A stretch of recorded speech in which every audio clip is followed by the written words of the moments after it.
Hi friends, today we are going to talk about depression. So we all feel sad from time to time, right?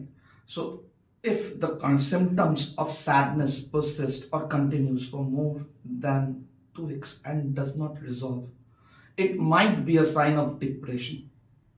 All right. So what is depression? So depression is a medical condition where your mind and body both are affected.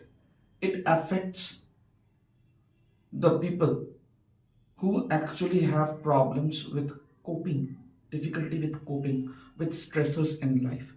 It affects how they think, how they feel. It affects how they behave in the pattern that they do.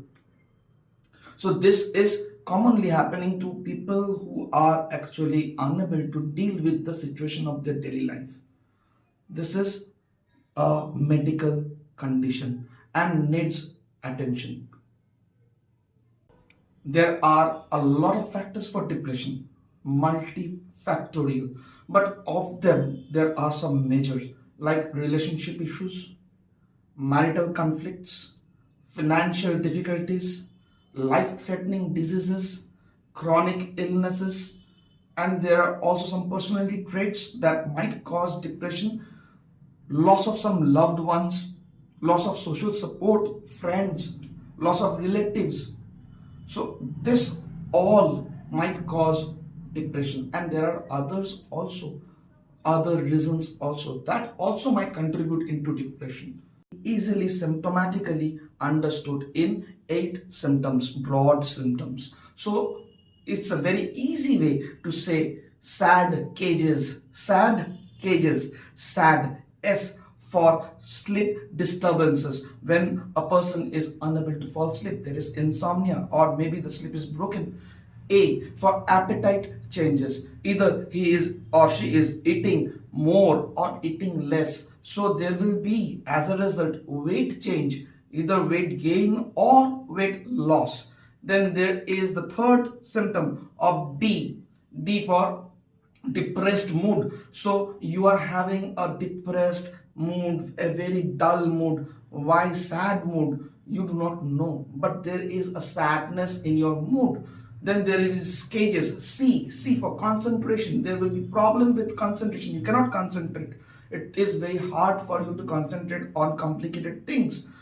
A, here this A denotes anhedonia. Anhedonia is a particular symptoms where you are actually losing your interest in those things that you usually used to enjoy.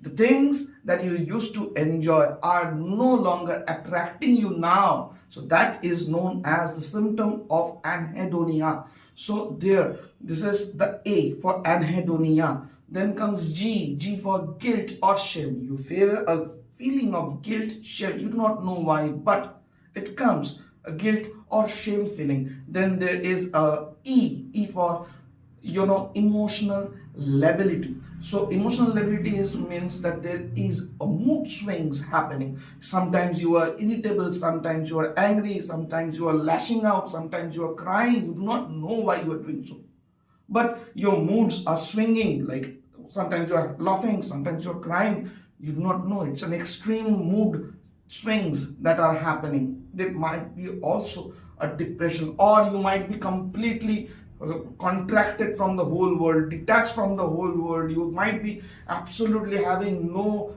interest in talking to people.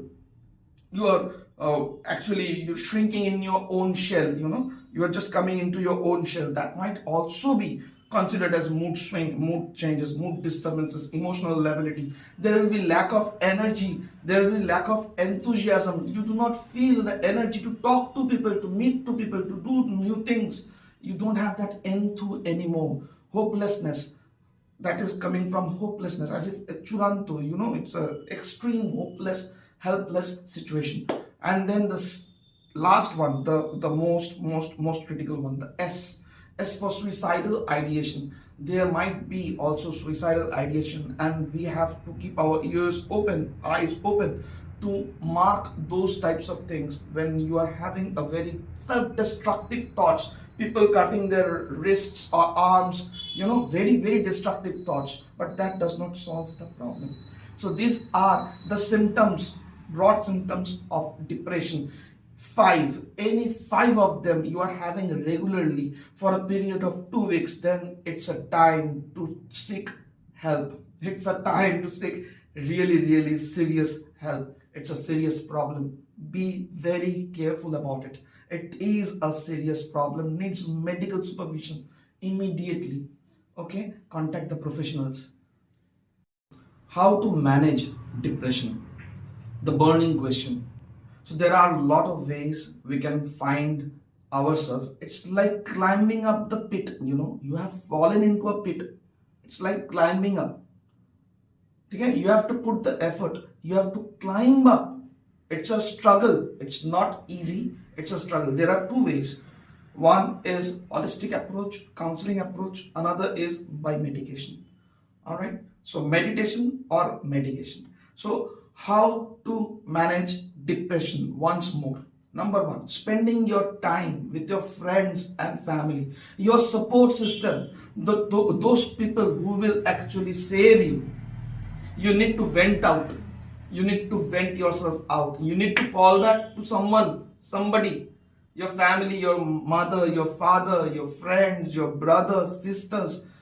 They all will be creating an excellent support system. In a depressed mode, we shrink, remember, we just fall apart, we shrink, we get confined to a small place. No, you have to come out. Go and reach people, contact your friends, build your family, the support system. That is the most powerful support system you can have. Number two, time. Give yourself time to relax. Give yourself time to ease up. All right. Spend time for yourself. Take care of yourself. Be there for yourself. You need yourself the most, nobody else. So give yourself time. Take care of yourself. Then have regular daily activities, because those negative emotions, those negative feelings, those negative things that is building up inside you needs a way out, a vent. Like a pressure cooker, it needs a whistle, it needs a city, psss, all vapors are gone, right? That's what you have to do. Regular daily activity. Go to gym, hit a gym. If you cannot hit a gym, then do walk every day, every single day. Go and walk for an hour or half an hour, whatever is possible for you. Listen to music, upbeat music, some upbeat music, and walk for an hour or an hour. Organize your day, organize your work, organize your home, organize your relationships. Those who are actually there with you always, those who are really supporting you, your support system, organize them. It also needs to be organized. So finding things to laugh at. Go and find things to laugh at. Watch cartoon, watch movies that are comedy in nature. Go and watch comedy movie. Laugh, because the opposite is always working here. You are having a brake and a accelerator. So if depression is the accelerator, you need to put down your brakes, like laughing. You cannot be two things at the same time, laughing and depressed. You cannot be there. Either you are depressed or you are laughing, right? So try to laugh. I know it's difficult, but you can do it. Try to laugh at more things. Laugh at things that that makes you feel good, that makes you feel like the endorphins releases from your body, all the good hormones flows in your body. That counteracts the negative effect of adrenaline, noradrenaline, stress hormones. You're depressed, you're sad, you're stressed, you're crying, you're having fits of anger, fighting spirits. All things are coming due to the adrenaline, which is reversed by these all good hormones that starts flowing in your body when you're laughing. The next that you can do is by sharing your internal feelings and emotions in the form of writing, in the form of blogging. You can also write journals. You can write on Facebook pages or whatever you feel like, wherever you feel like. You need to vent out all the feelings. All right, that will actually do two things. Number one, vent you out of all the negative feelings in the form of writing. Number two, it will give you and the others who are going to read your writings the understanding of life, the way, the journey, how you faced your problem, how you felt, how you dealt with the problem and won. All right, so that will be immense help for you and for others people. So you are doing a very good job by letting other people know about your feelings, experiences. All right, so the next is counting your blessings. So when you are counting your blessings, you are actually becoming grateful in your life. So this gratefulness actually reduces all the negative emotions that are there. Since when we are depressed, we are actually having all the negative thoughts going on in our mind. We are thinking what has happened to us, what happened, what not happened, how it should have been happening. So all that negative subduing thoughts are coming in your mind. So in those thoughts, you are highly hyper focused.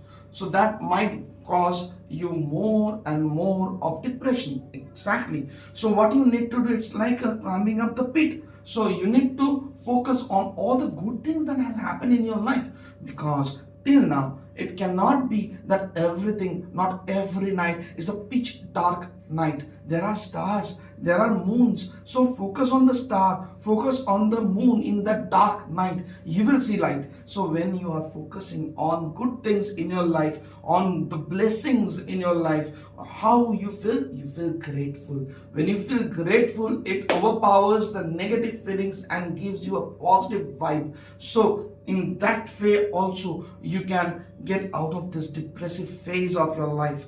All right. Okay, the next thing that you can also try is by helping others. While you help others, while you are helping others, you are not thinking about your own problem, you are thinking about their problem. And as a result, since you cannot resolve your problem, thinking over it means it's a helpless, hopeless situation, leading you into depressed mood. So when you are actually helping others, there you feel a very good positive vibes going on in your mind, in your body, and you feel good, you feel really good when the other people's pain and other people's suffering gets relieved. At least if not relieved, mitigated, you can at least share their feelings, share their problems. And the problems, when shared, becomes less and less and less and less, right? So your problem also gets less and less and less and less. You're not focused on your problem, you're not focused on yourself now, you are not the center of the universe now. So you are focusing yourself to other people, and that makes you actually a good human being, a very kind human being. So practice kindness, practice helping others, practice gratitude. And then comes meditation. So meditation, it's a big huge effect in this type of situations, where it can make your mind free from all the negative thoughts and put in some positive thoughts through different modalities like CBT, cognitive behavioral therapy, neuro-linguistic programming, hypnosis. There are a lot of things that can be done in your mind to put the positive things in your mind. So in that way you can get rid of the negative, self-sabotaging feelings, depressive thoughts that goes on in the mind on and on and on. You can break the cycle of that thing through meditation, through daily practice of meditation, disengaging from the world, disengaging from yourself, and giving your mind a free space to like we reboot the computer system, right? When it gets hanged, what do we do when your laptop becomes slowed down, when your laptop gets hanged? We do give it a restart, right? So that meditation is also like a restart button to your supercomputer brain, and it restarts your systems once and for all, refreshes your memory, frees up the RAM, and thus gives you better way of dealing with your life, dealing with your depression. And the super last thing, if all those things fails, then the only thing you should definitely go for a medical treatment. You can go for the medical treatment and do all these things along, but if these things does not help you anymore. You definitely need to be on medications under a good professional psychologist, psychiatrist. So this is a very serious thing, and yet we can easily win the race. I am there shoulder to shoulder with you to win this battle. Thank you. Good luck.